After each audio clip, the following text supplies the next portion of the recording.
In this episode, I travel to Okinawa, Japan for a look around. Okinawa has its own type of drumming. It's called Eisa, and here it is behind me while I'm visiting the University of Ryukyu.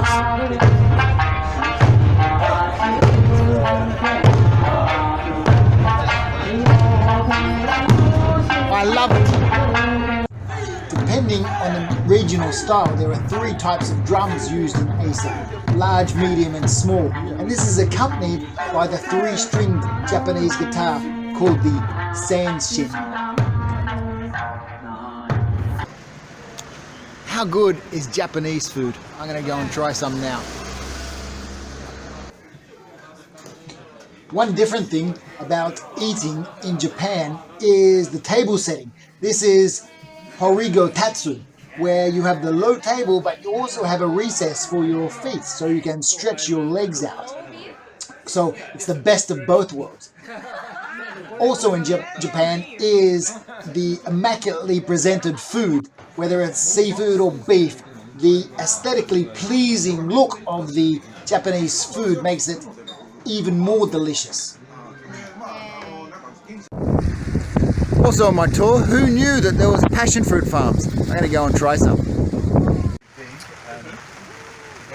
So, I'm trying my passionfruit here. It looks good. I'm going to have to give it a try.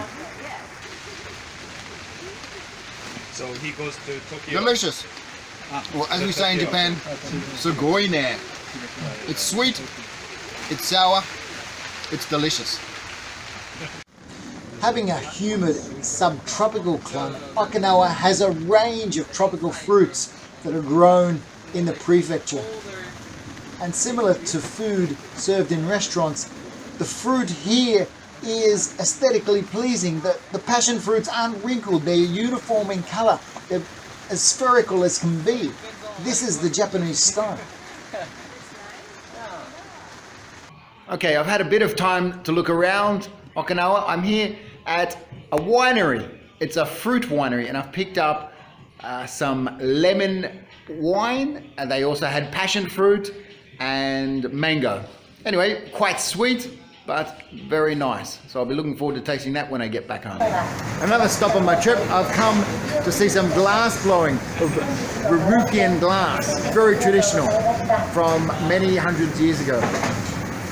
And that is the kiln there, very hot, 1300 degrees Celsius. And here's some examples of the blown finished product. Very beautiful.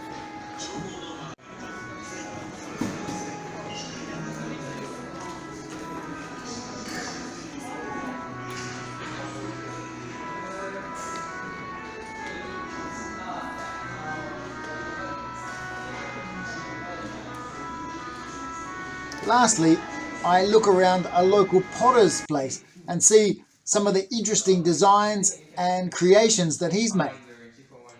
So I enjoyed my time in Okinawa.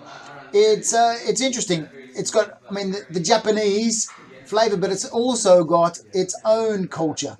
And there's lots to explore.